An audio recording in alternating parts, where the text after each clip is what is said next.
In 1991, a professor confirms that his hibernation experiment is a success after waking up a chimpanzee who hibernated for 6 months. The next step is to experiment on humans, so Albert and Max volunteer. Albert is a biologist who wants to be part of humanity's advances while Max wants some adventure and to spend some time away from his wife and daughter, who are furious with him for abandoning them. During the press conference, the professor explains the duo will be hibernating for 3 years and that there may be some risks since the human body is different from a chimpanzee's. When they're taken to the hibernation capsules, the guys secretly bring some cigarettes and a flask before they're successfully put to sleep. Years later, Max and Albert wake up and are taken to a strange white room by a group of women who also bring them breakfast. The food is so hard it can't be bitten, so one of the women teaches them that they're actually containers with a paste that imitates the food inside. The guys complain about the lack of taste but blame it on a side effect of the hibernation. Then Max brings out the cigarettes and flask, sharing them with Albert as a little dessert. However, the smoke immediately triggers an alarm and the women rush in to put it out by covering them with foam. Afterward, a doctor and her assistant Lamia come to check on the guys, who keep asking about the professor. The women explain the professor doesn't exist and his experiments were abandoned because the world went through another war.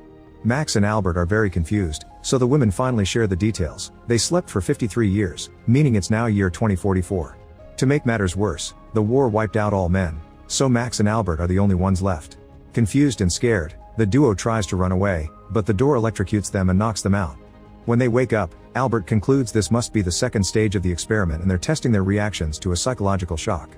Max still can't believe that there aren't any more men and wonders how the women reproduce. Since Lamia is keeping an eye on them, she hears this and explains they reproduce through parthenogenesis, which is a real form of asexual reproduction that doesn't require fertilization found in many animals. At that moment, another woman belonging to the faction Genetics enters Lamia's workstation and messes with her things, saying it's a pity Lamia left Genetics to join the faction Archeo. Before leaving, the woman points out it'd be a better idea to hand the guys over to Genetics.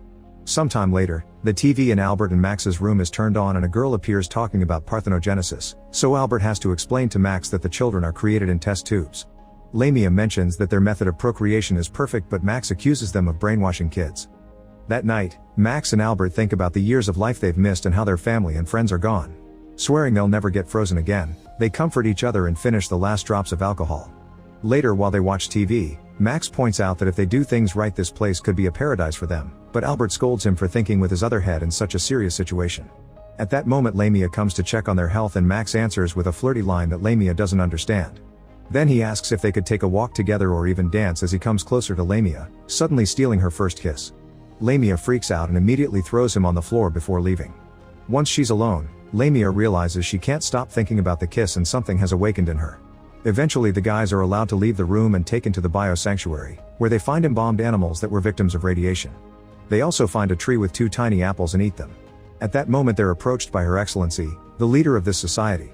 When she asks the men's age, Genetics member Emma explains the guys are technically 86, but because of the hibernation they haven't physically aged. Max comes closer to properly introduce himself, but the guards think he's about to attack her and knock him down. Her Excellency tells the guards to let go of Max and teaches the men some history. It was the professor who invented the M-bomb, a chemical that was supposed to temporarily paralyze male genes to stop the war, but in the end it erased them. Max points out he and Albert can take over reproduction now, but none of the women are interested.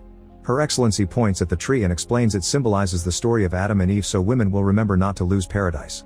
She then notices the apples are missing and furiously orders the guards to put the men in confinement. Afterward, Albert tells Max they should escape, theorizing there must be a better world outside. In the meantime, Lamia continues to think about the kiss, so she visits the elder, the only person who still remembers the old world. Lamia gives her a jar of strawberry jam to convince her to talk, and the elder shares stories about the role of men in the former society. Lamia can't help admitting there's something fascinating about Max and Albert, causing the elder to point out that Lamia must be falling in love. Then the elder asks what will happen to the guys, so Lamia explains they'll go through naturalization, meaning they'll be operated on to become women. The elder gets angry and says that's worse than death for them, mentioning having men is the last chance for things to go back to normal. Sometime later, Max and Albert are caught spying on a class that is brainwashing the women with lies about the past. Lamia asks them to sign a form so they can authorize the naturalization, but the men refuse. Albert also mentions that he won't cooperate unless they're granted freedom.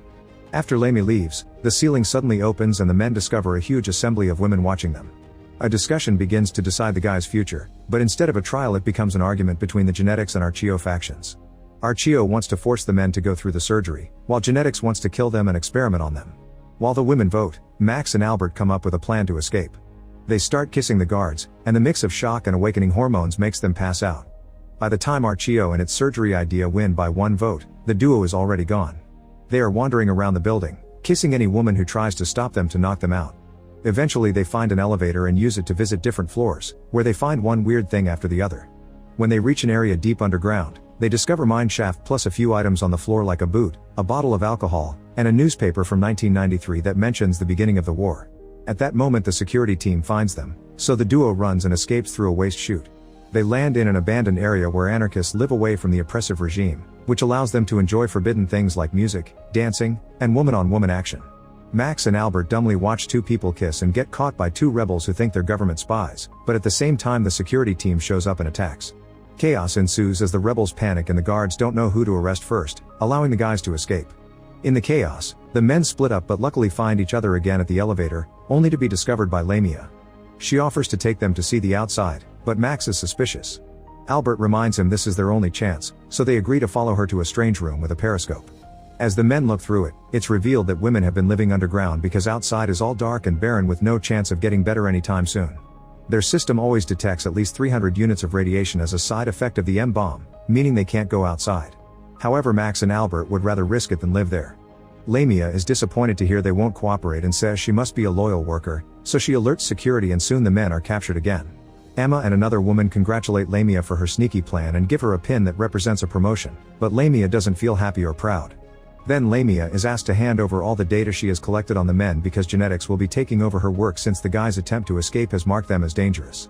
A furious Lamia tries to argue against it because she had been working on a dissertation about the men, but Emma teases her by saying they'll have to take that too. Upset, Lamia throws away the pin. Meanwhile, Albert and Max are being prepared for the procedure.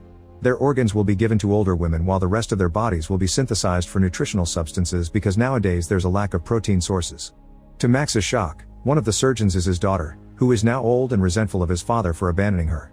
Before the procedure can begin, Lamia sneaks into the operating room to get her revenge on genetics by sabotaging the surgery and helping the guys escape.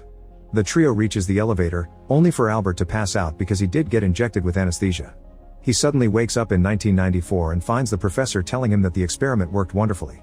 Albert shares the fact he dreamed about a world without men, and Max says he had the same dream. The professor says that's impossible, causing Albert to wake up and find himself in the elevator with Max and Lamia. Afterward, Lamia takes them back to the periscope room, where she threatens the guards and makes them take off their special suits. After the guys put the suits on, Lamia tries using the system to send them to the surface, but a guard says a password is needed and only Her Excellency knows it. Frustrated, Max curses aloud and the computer reacts because that bad word turns out to be the password. At that moment, Lamia decides to go with them and also puts on a suit. The trio carefully looks around the creepy area until they come across a barrier, only to realize it's made of fabric.